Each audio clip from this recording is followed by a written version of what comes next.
La presse à Toronto. Champignons sur rue, bientôt au Québec. Bien établie en Ontario, la chaîne de magasins de champignons magiques Fun-Gaz prévoit s'implanter à Montréal et à Laval dans les prochaines semaines, a appris la presse. Un premier vrai test pour les services de police québécois qui devront trancher entre répression et tolérance vis-à-vis de la vente au détail de psilocybine, drogue hallucinogène toujours illicite au Canada malgré sa popularité croissante et ses usages thérapeutiques prometteurs. Entre un magasin de jouets et un caviste, la façade du 575 avenue Danforth détonne dans le quartier cossu de Pipe Village dans l'est de Toronto. Quelques badauds ralentissent le pas pour y observer les immenses affiches aux motifs psychédéliques. Bienvenue chez Fun-Gaz, plus importante enseigne de champignons magiques et de dérivés de leur substance active, la psilocybine, au Canada. Il suffit de sonner pour accéder à la boutique épurée, où sont exposés le long des murs blancs des sachets de champignons séchés, des microdoses, quantité infime qui ne déclenchent pas d'effet hallucinogène de psilocybine ainsi que des déclinaisons thérapeutiques de chocolat et de jujube. D'ici un mois, des magasins de la sorte auront pignon sur rue à Montréal et à Laval, annonce en entrevue avec la presse Edgar Gorman, propriétaire de Fun-Gaz, dans l'arrière-boutique. Il y a fort intérêt, assure-t-il. Les deux adresses québécoises constitueront les 11e et 12e magasins de la franchise de champignons magiques. Les plus récents viennent juste d'ouvrir à London et à Wasaga Beach, lequel a ensuite été contraint de fermer temporairement sur ordre de la mairie en Ontario. Ces commerces illégaux, au Québec comme partout ailleurs, pourraient vite devenir le théâtre de saisies et de mise en accusation. Mais M. Gorman s'en soucie peu. Il a assisté à 6 descentes de police depuis le début de son aventure fongique en janvier dernier. Quand les policiers viennent, ils nous disent « Désolé les gars, on a eu des plaintes, alors on n'a pas le choix ». Ils déposent des accusations contre l'employé en poste et lui remettent une promesse de comparaître. D'habitude, on rouvre 2-3 heures plus tard. Parfois le lendemain, dit Edgar Gorban. Ce fut le cas dans la succursale de Danforth où l'on se trouve. Il s'agit du 3e des 5 magasins Fun-Gaz qui ont pris racine à Toronto. Quelques heures avant notre rencontre, M. Gorban se trouvait à Barrie, au nord de la métropole. À son tour, la succursale venait tout juste d'être perquisitionnée. Chaque fois, les autorités repartent avec quelques 3000 $ de marchandises prohibées. Fun-Gaz, épaulé par l'avocat torontois Paul Lewin, compte se battre bec et ongle contre les accusations criminelles déposées contre ses commis. On va se rendre jusqu'en cour fédérale ou en cour suprême s'il le faut, lance Edgar Gorban. Changement de mission. Le but initial de Fun-Gaz était clair, faire du fric. Mais son copropriétaire raconte que la mission s'est peu à peu transformée au contact des clients et de leurs histoires. L'argent n'a plus d'importance, c'est devenu du militantisme. On veut que la psilocybine soit légalisée et qu'elle puisse être prescrite largement aux patients. Notre combat, c'est l'accès. Fun-Gaz, Schromiz, Détrip, Magic Mosh, Mosh Love.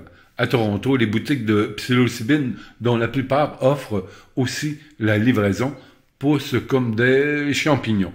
Le jeu de mots est aussi facile que de se procurer un sachet de 28 grammes des variétés Penis Envy ou Golden Teacher parmi une dizaine d'adresses. Tous s'affichent comme des magasins médicaux, bien qu'aucun document, sinon une carte d'identité prouvant un âge de 19 ans ou plus, ne soit exigé aux clients, qui doivent en outre remplir un document d'exonération. Ça dit en gros, tu ne peux pas conduire après avoir consommé, tu ne peux pas opérer de machinerie lourde, etc., explique M. Gorban. Les clients doivent aussi cocher la raison pour laquelle ils achètent de la psilocybine.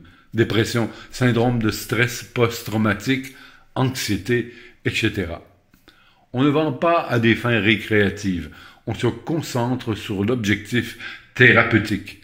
Mais bien sûr, on ne peut pas contrôler l'utilisation qu'en font les clients. Denrée rare pour les médecins. Dans une perspective médicale, le recours légal aux drogues psychédéliques reste chasse gardée au Canada. Depuis le mois de janvier 2022, Santé Canada permet aux praticiens de faire une demande pour prescrire de la psilocybine dans le cadre d'essais cliniques du programme d'accès spécial, le PAS. Le ministère a reconnu du même coup un intérêt croissant pour les substances psychédéliques afin de traiter des problèmes comme l'anxiété, la dépression, le trouble obsessionnel convulsif et la toxicomanie. Bien que les essais cliniques sur la psilocybine aient donné des résultats prometteurs, il n'existe pour l'instant aucun produit thérapeutique approuvé contenant de la psilocybine au Canada ou ailleurs, note l'organisme fédéral sur son site Internet. Or, de nombreux professionnels de la santé jugent trop sévères les critères d'autorisation de Santé Canada. En juillet dernier, une centaine de soignants incapables d'obtenir de la psilocybine à des fins de formation ont demandé à la Cour fédérale un réexamen judiciaire. Pour quelqu'un comme vous et moi, c'est pratiquement impossible d'obtenir une consultation avec un professionnel autorisé, déplore M. Gorban. Notre vision, c'est de rendre le traitement accessible à tous. Et il vaut mieux, dit-il, que les consommateurs achètent des produits contrôlés et scellés dans un environnement propre comme celui de Funguise, plutôt qu'ils ne cueillent eux-mêmes des champignons potentiellement toxiques ou qu'ils achètent une substance obscure dans la rue. Les effets secondaires de la psilocybine. Parmi les effets secondaires à court terme de la psilocybine, excluant les microdoses, qui n'ont pas été suffisamment étudiées, Santé Canada nomme des hallucinations, des changements d'humeur et des engourdissements. Les mauvais voyages, bad trip, ont souvent la conséquence la plus redoutée. Ils peuvent comprendre la paranoïa, la perte de limites et un sens de soi déformé, note le ministère. La consommation d'autres drogues augmente les dangers. En outre, un jugement affaibli pendant ces bad trips peuvent provoquer des comportements à risque, ce qui peut entraîner des blessures traumatiques ou même la mort, écrit Santé Canada. Par ailleurs, aucune étude n'a évalué les effets à long terme de la consommation fréquente de champignons magiques. Il est peu probable qu'une personne développe une dépendance, note le gouvernement du Québec sur son site Internet. Cependant, une consommation répétée peut entraîner une très forte tolérance.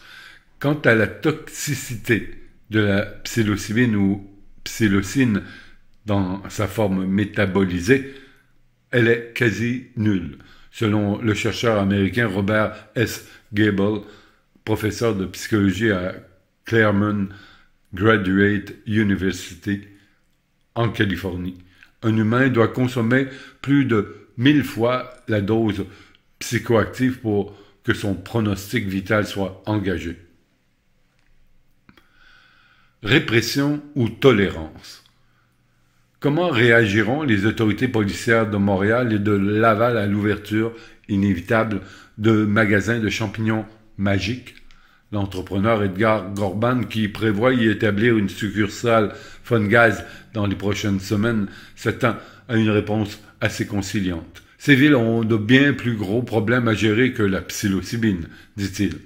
Les psychédéliques ne seront pas nécessairement une priorité pour les autorités publiques, acquiesce Jean-Sébastien Fallu, professeur de l'école de psychoéducation de l'Université Laval.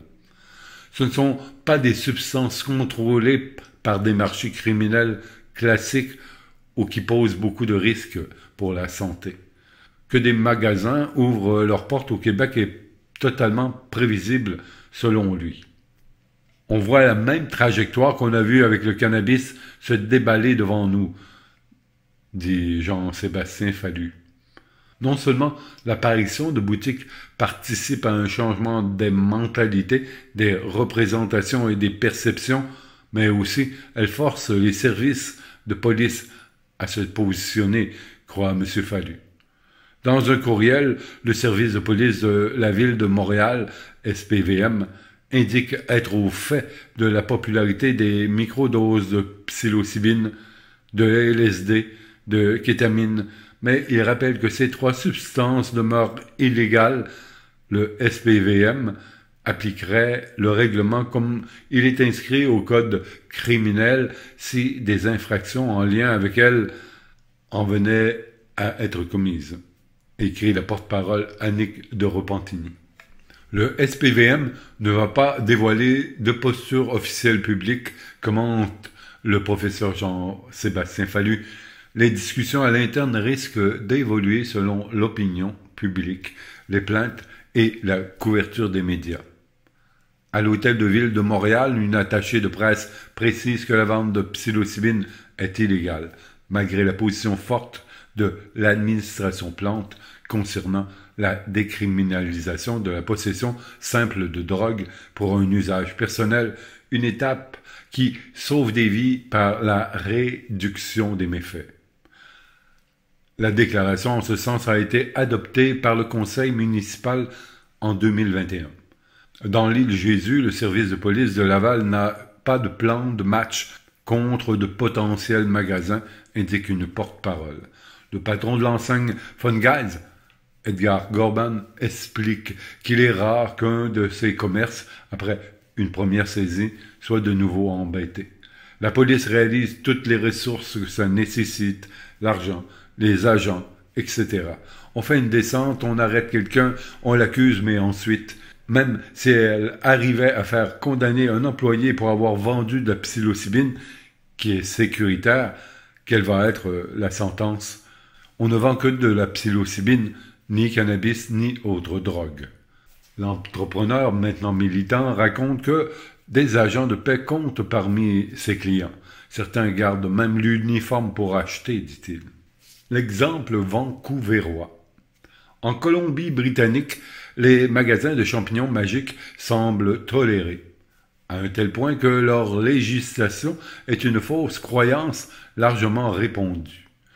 En 2019, les conseillers municipaux de Vancouver ont rejeté une motion visant à presser la police de sévir contre la vente illégale de champignons magiques.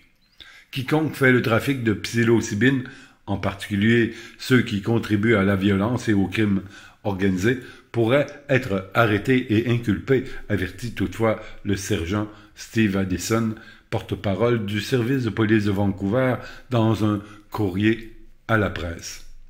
Selon M. Gorban, il faut analyser les coûts et bénéfices de la psilocybine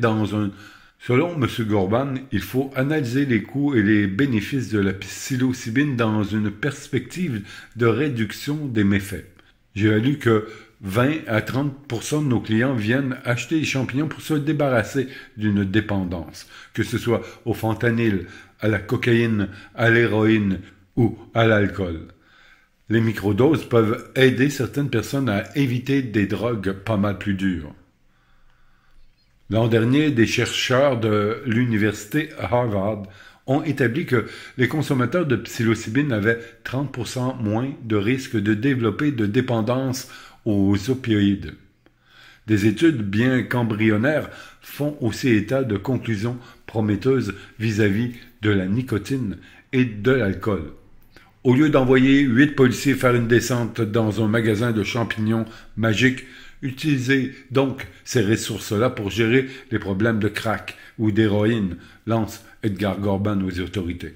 Le combat de Fun Guys et de ses avocats pour la légalisation de la psilocybine ne pourrait-il pas, paradoxalement, venir à bout des magasins privés au profit d'un réseau d'État?